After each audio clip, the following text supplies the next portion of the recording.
And I feel like we can heal some of this really, really, really hateful society. I have to be honest with you guys. I feel like only Christians can do it. I don't think anyone else can do it. We can't really teach ourselves into doing that. We can only do that through the love and the patience of the Lord. He's the one that gives us the strength in order to pray for our enemies. And if you're sitting in prayer for your enemies, it is much, much harder to hate them.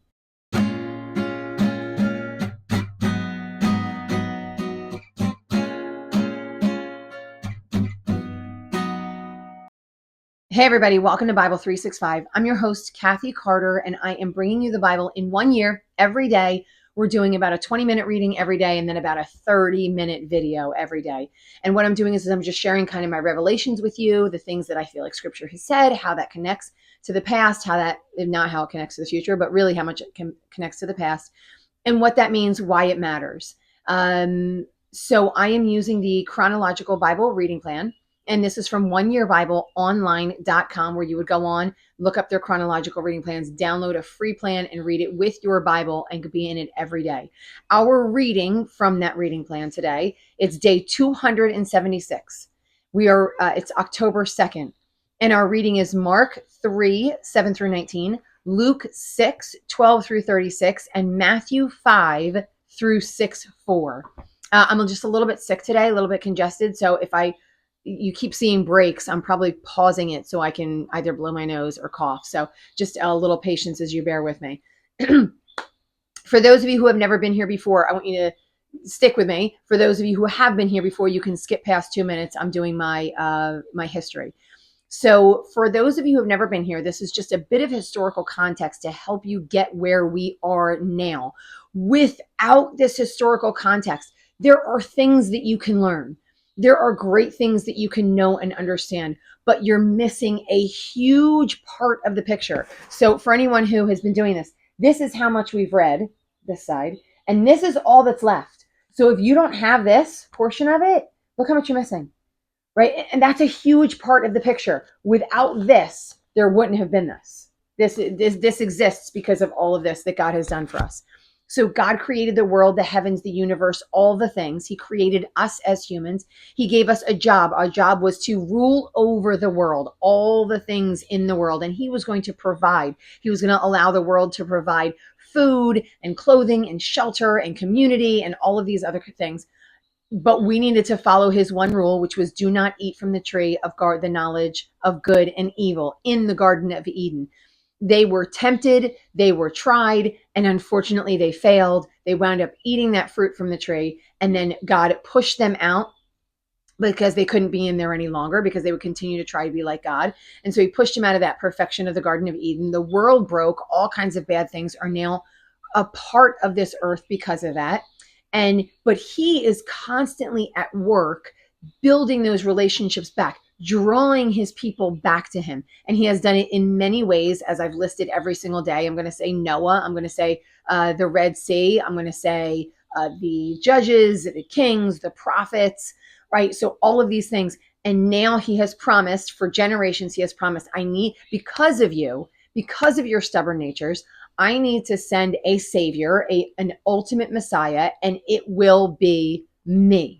So he said over and over again, it will be the Lord. It will be the Lord. The Lord will come down.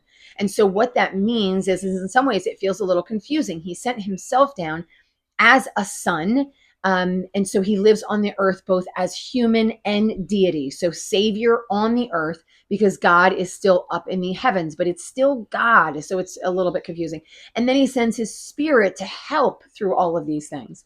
So Jesus was born. John was born to kind of shout out the way that Jesus was coming. And now Jesus is performing all of these miracles on earth in order to open the eyes of his people, which is the people of Israel. He's opening their eyes to recognize, I am the Messiah to come. The Gospels were written to prove that Jesus was the Messiah to come.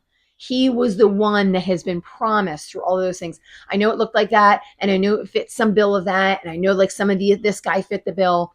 But this now is the thing. This is the thing that is going to unify us, strengthen our community, right? This is the thing that's going to bring us where we belong, right? Because that's what God promised. So what we're starting to find, if you guys have been following along with me, is that not everyone believes it. So he came directly to his people. Some of his people are wholeheartedly embracing it. And these tend to be the people, and not always, by the way, just to be really careful, these tend to be the people that are more on the outskirts of society, the ones that really aren't the top notch, the cool kids, according to the nation of Israel.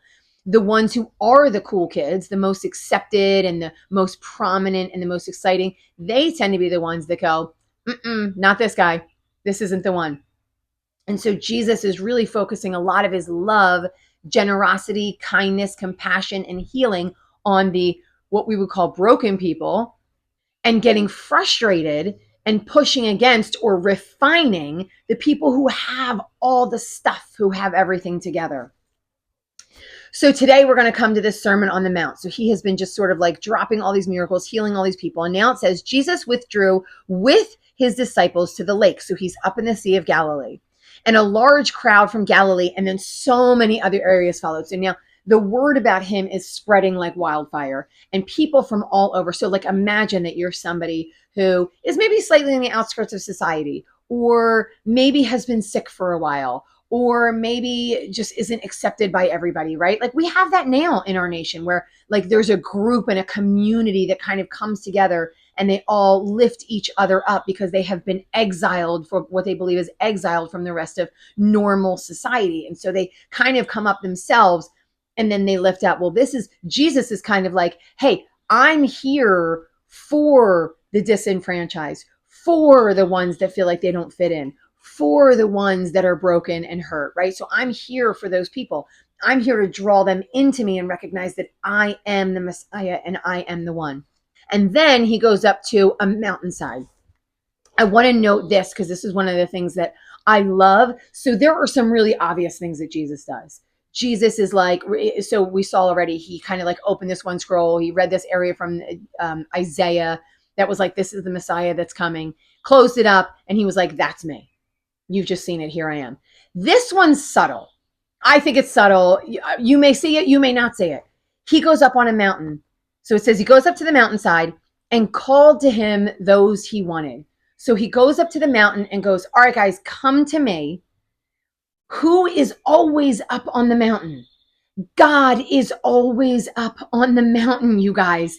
If you go back to Exodus, God is on the mountain and he calls Moses up to him. Joshua, he calls Joshua up to him on the mountain. They put the high places on the mountains. So this is a small little like wink.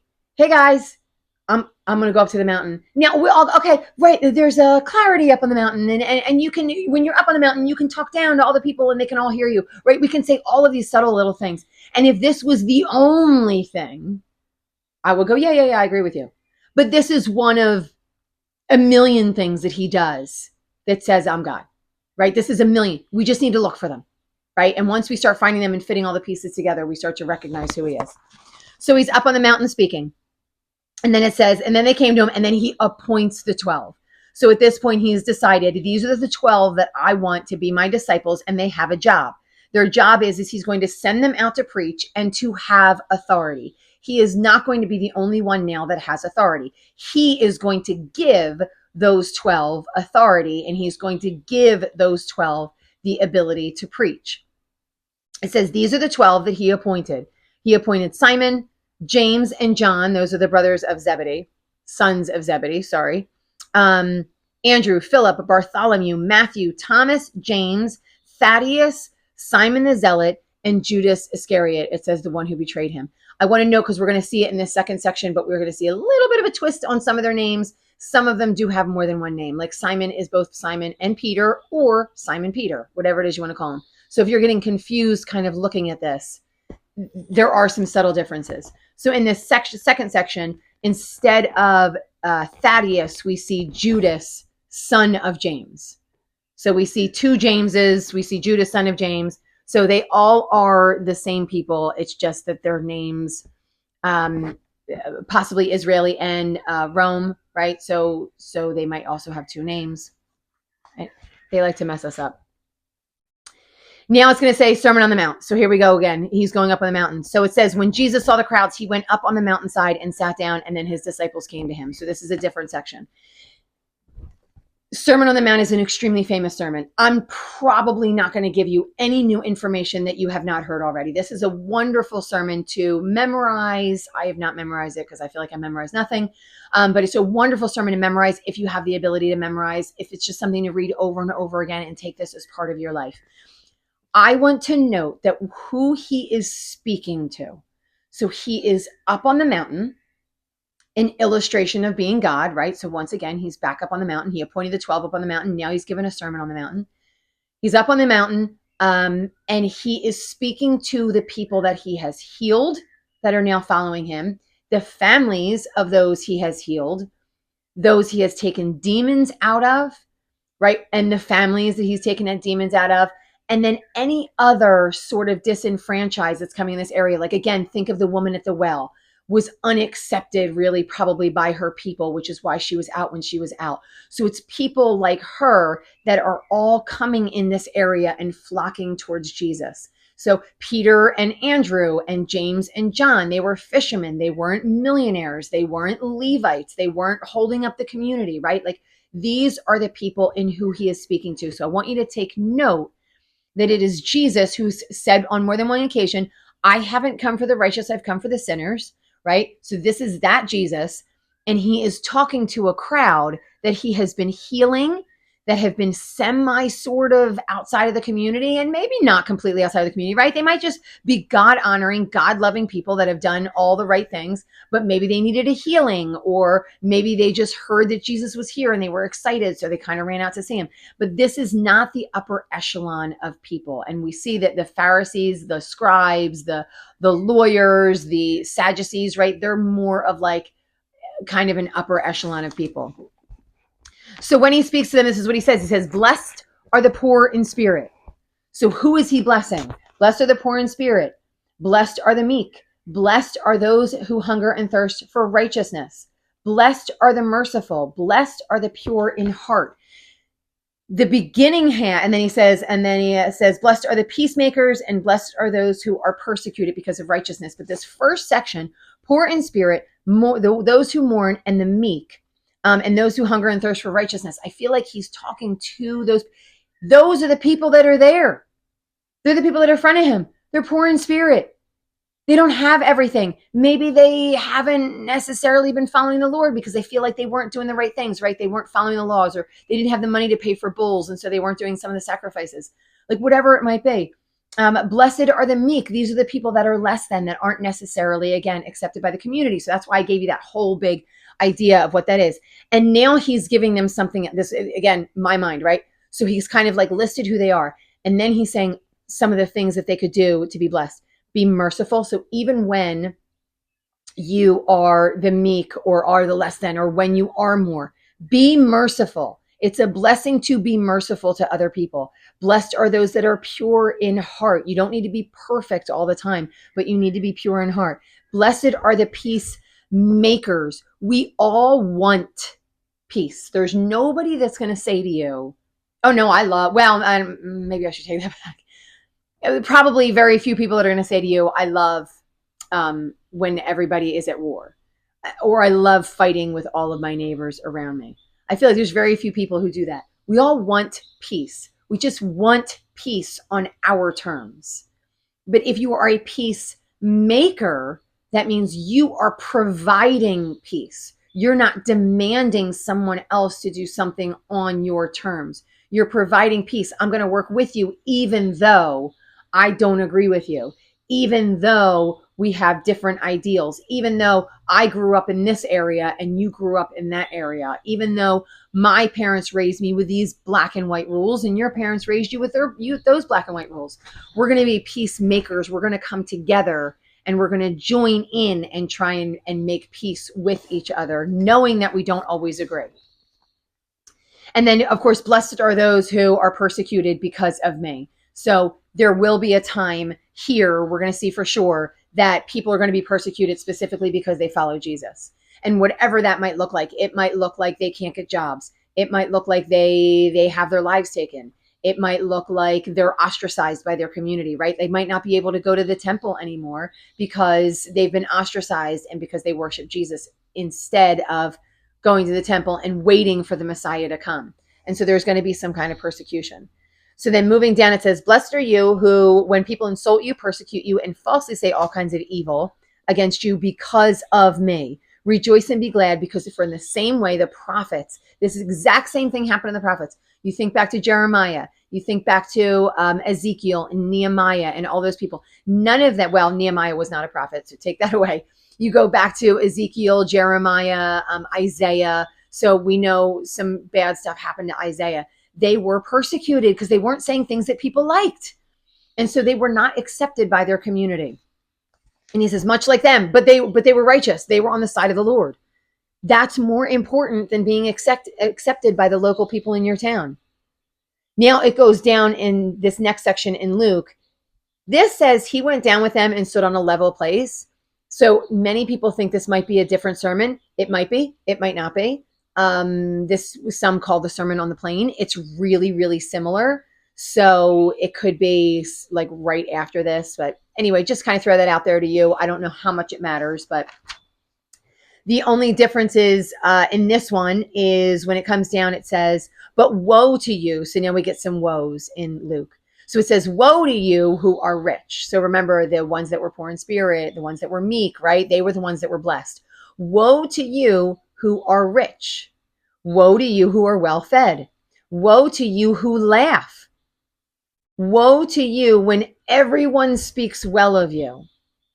Think of your life, what that means. When you laugh, when you're rich, what are the goals that we have in life? I want to laugh all the time. God wants me happy. I want to laugh all the time. I want tons of money. I want fame. I want everyone to love me, right? I want everyone to love me. I want to be well fed. I don't want to ever go hungry.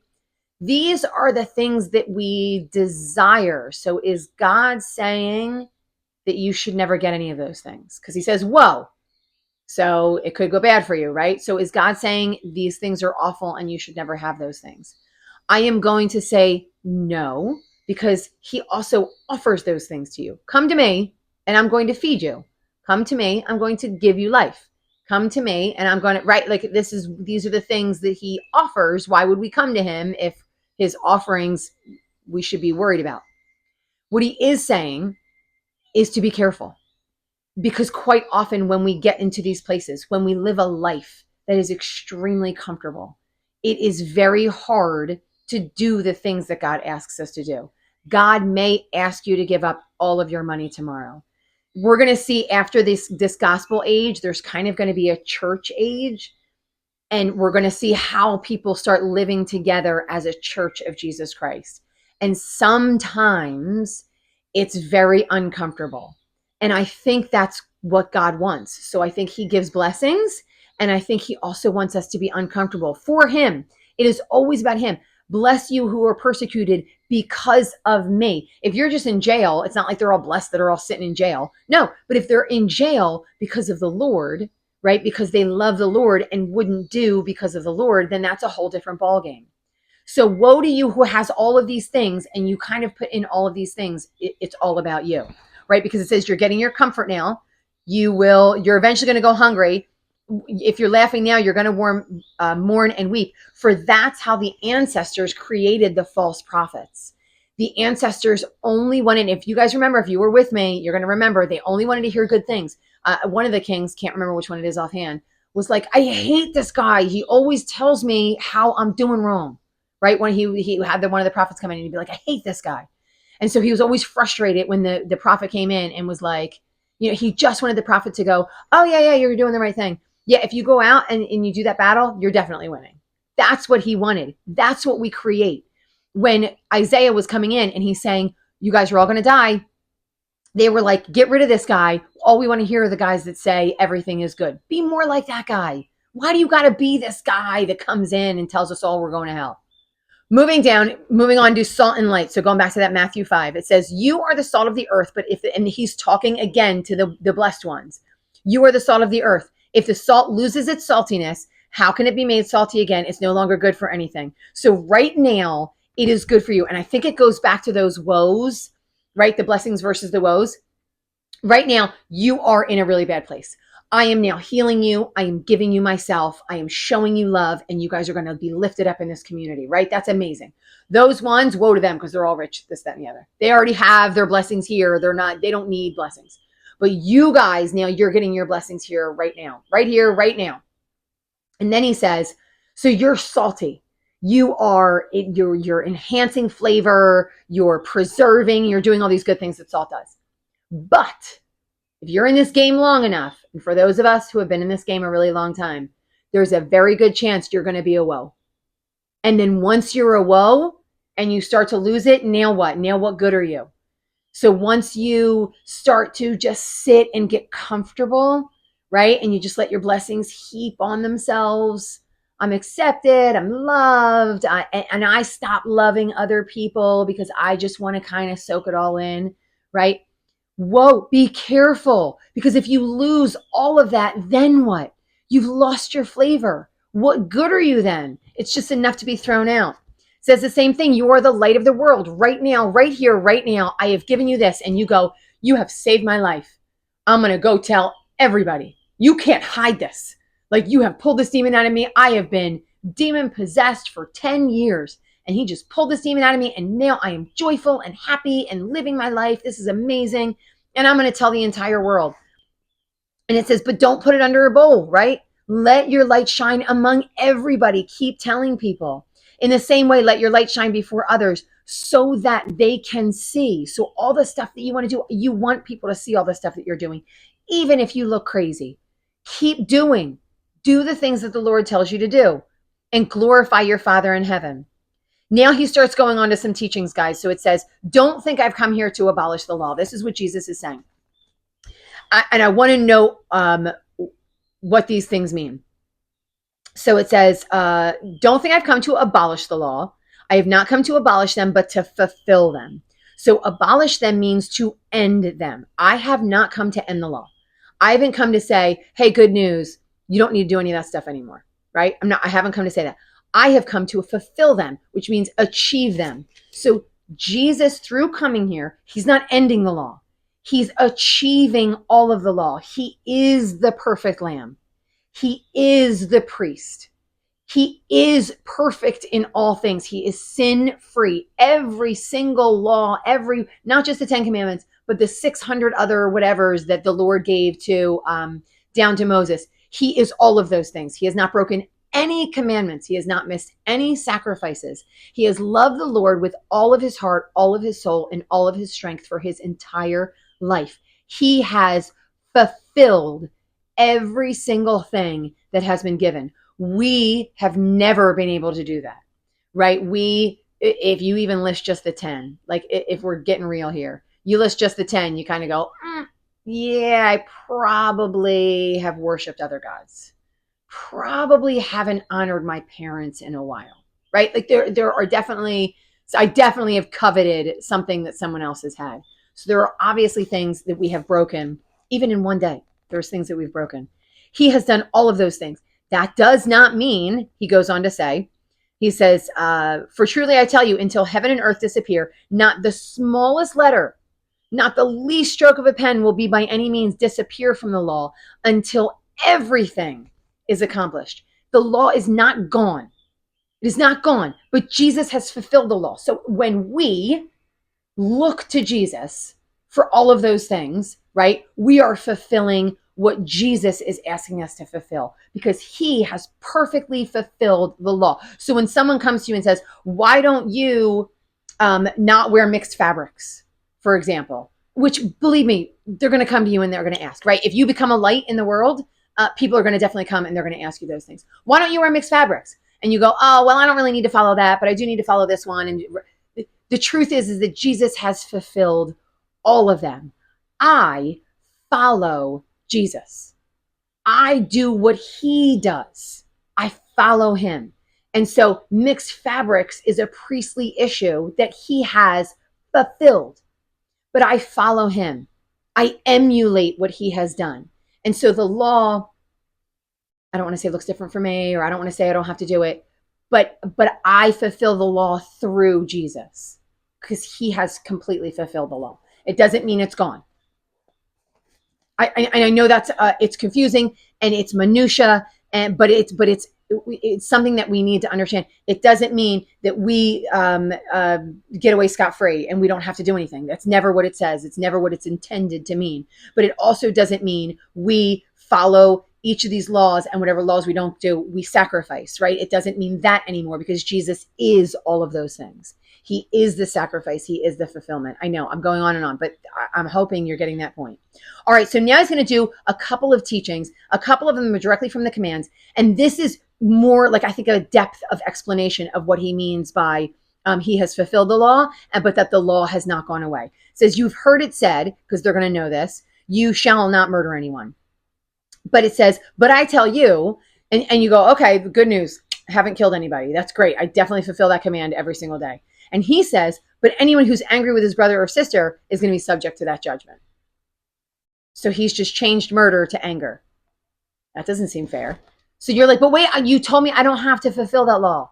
But now you've just made it deeper and bigger because it's about here, what's internal.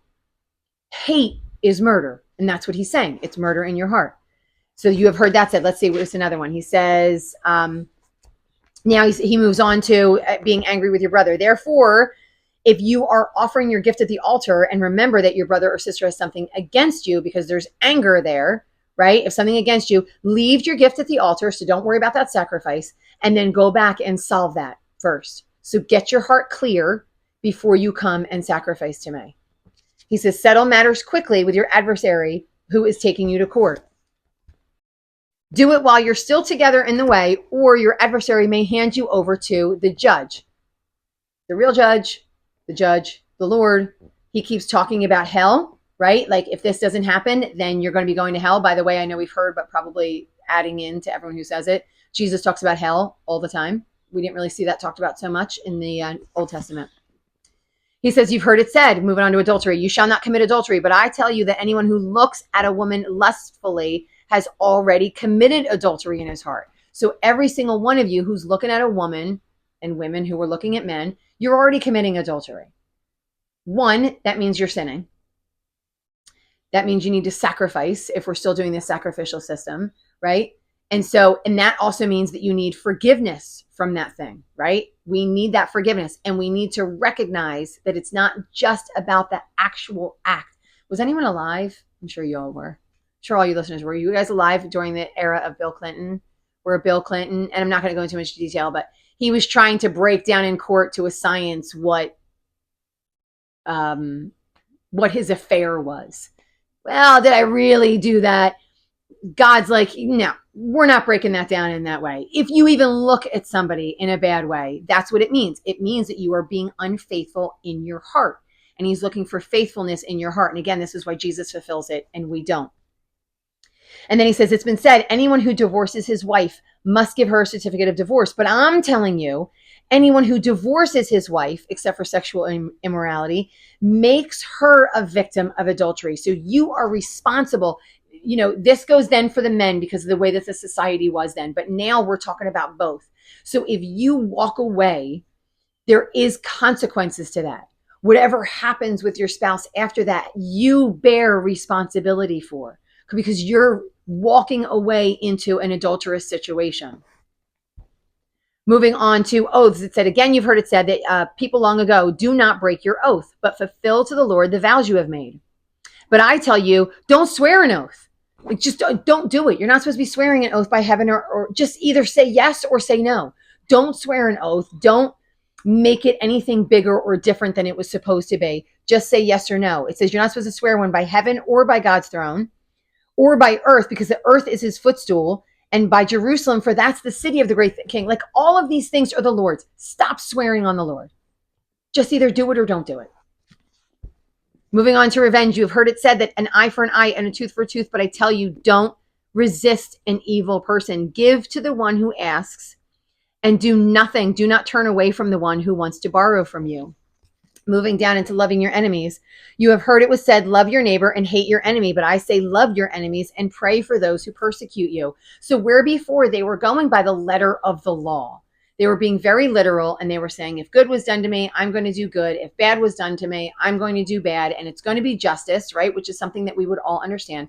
And now Jesus, this is one of kind of like the new teachings, but it's a new teaching with an old heart, because Jesus does want us to love everyone. And the point of this is to shine your light, which he's already talked to us about, amongst the people, right? If the evil takes from you, give it willingly. Open your hands to it. You know what? It wasn't mine in the first place. I'm saying this as if it's easy. I know it is not easy. I know none of this is easy.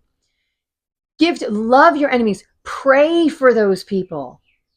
Don't hate them and pray for anything bad to happen. I'm looking at the way we are in our nation right now. And I was just saying this to my husband. I'm looking at where we are. And the hate that has spread like wildfire, it's hard to break. We are responsible. All of us are responsible when we gossip, when we talk badly about something or someone or a political party. I don't care what side it's on. I really don't. If we're talking bad about them, we are in some ways manipulating other people into hating that system, person, thing, whatever as well. And when we start doing that, that starts to spread. And then the cancer spreads all over the place. And now we are living in a dominantly hate and anger filled area where even when we vote, we're voting for the lesser of evils. Well, I hate this one less than I hate that one. And so that's where our vote lands, because, and I keep talking politics because this is the year where it's important. There's a big vote this year, but this is, the ads all over TV are just negative, negative, negative, negative, negative.